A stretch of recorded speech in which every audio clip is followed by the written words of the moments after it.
Bem-vindos ao Podcast Vidas, um podcast sobre saúde que conta histórias de pessoas que vivem com doença. Neste episódio falamos de rinocinusite crónica com pólipos nasais, uma doença inflamatória crónica que afeta as vias aéreas superiores, congestionando e obstruindo os seios perinasais e a cavidade nasal.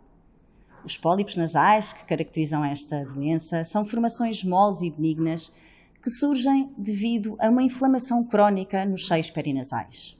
Estas lesões podem aumentar de tamanho e, em alguns casos, atingir a cavidade nasal, dificultando a respiração, afetando o olfato, impactando a qualidade de vida dos doentes. Em Portugal, estima-se que a prevalência desta doença se situa entre os 5,5% e os 28%, dos quais cerca de 30% desenvolvem alterações degenerativas da mucosa nasal, os chamados pólipos. Estima-se ainda que cerca de 250 mil portugueses vivam com rinocinusite crónica com pólipos nasais. Os avanços da ciência associaram a polipose nasal a um tipo de resposta inflamatória chamada inflamação tipo 2, cuja causa está associada a um desequilíbrio do sistema imunitário. 80% dos doentes com esta doença têm uma inflamação do tipo 2 subjacente. Hoje vamos ter a oportunidade de ouvir a história de Filipe, que já passou por uma cirurgia devido à sua condição e que, para além disso, é pai de 2 filhas com dermatite atópica, uma condição frequentemente associada a um historial atópico. 2 doenças diferentes, mas que podem ter um elo comum. Durante o episódio de hoje vamos explorar este tópico também. Para além deste tema, vamos explorar ainda o percurso de vida do Filipe, desde o diagnóstico até ao impacto da doença na sua vida e no bem-estar da sua família. Bem-vindo, Filipe, ao Podcast Vidas. Obrigado pela oportunidade de estar aqui, desde já. Muito obrigada a nós. O Filipe tem rinocinusite crónica com polipose nasal e que é muitas vezes uma doença subdiagnosticada porque muitos dos seus sintomas se confundem também com outras doenças respiratórias. E aquilo que eu lhe queria perguntar é quais é que foram os primeiros sintomas que teve e que o levaram a procurar ajuda médica, quais é que foram as especialidades envolvidas neste processo de diagnóstico e quando é que finalmente teve este diagnóstico, quanto tempo levou até ao aparecimento dos primeiros sintomas e a ter finalmente o seu diagnóstico. Então, falando aqui um bocado do percurso da doença, digamos assim, isto começou mais ou menos em 2012. Estamos a falar do início, os primeiros sintomas que eu tive foi à noite o ressonar, digamos assim, então recorri a um otorrino para tentar ver se havia alguma coisa que se pudesse fazer. Na altura fiz uma primeira cirurgia, ainda não ligada diretamente com a polipose, para fazer o desvio do septo nasal, bem como retirarem as amígdalas, pronto.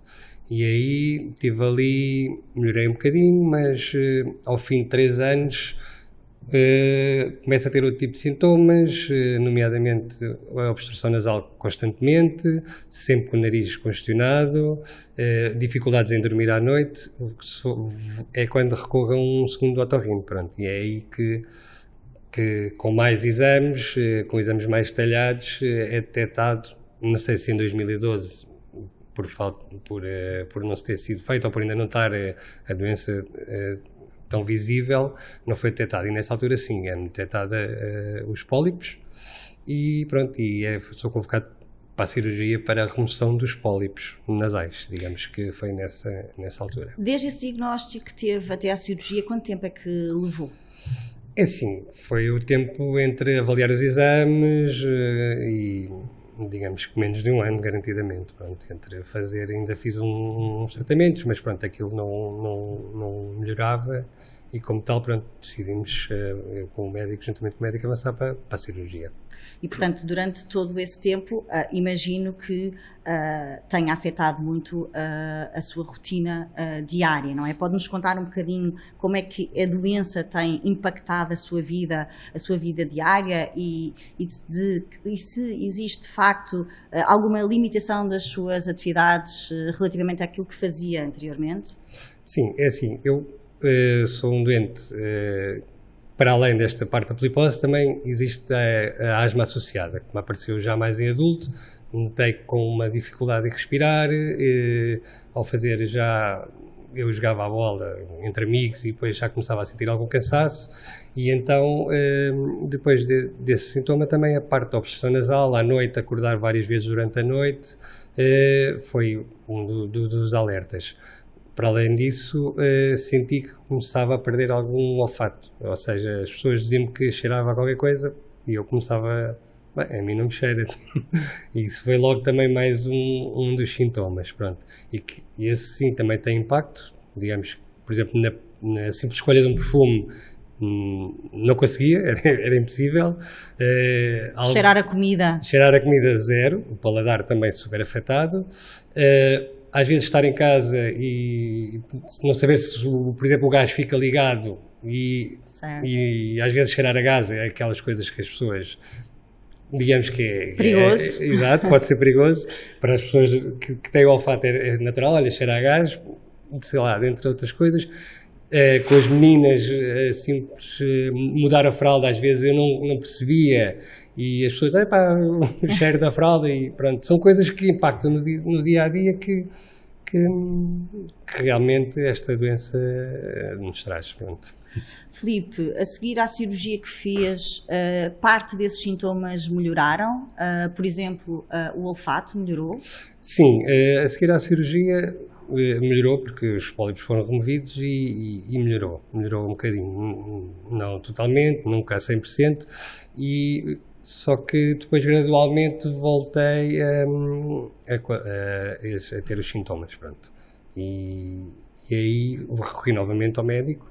Foi quando ele me apresentou um medicamento que estava em estudo e me convocou para o estudo, que na altura eu recusei, pronto, nessa altura não, com algum receio e também, pronto, ali uma decisão um bocado em família, decidi não avançar e expliquei ao doutor e ficamos então a aguardar para quando tudo tivesse resolvido, então ser um doente, pronto, ele avaliar-me de novo e realmente sim, continuava com os mesmos sintomas, depois voltaram a parte do olfato. A perda do olfato. A perda do olfato, a obstrução nasal, dormir. Eu não dormia uma noite seguida, tinha que me levantar sempre à meia da noite para me assoar e pronto.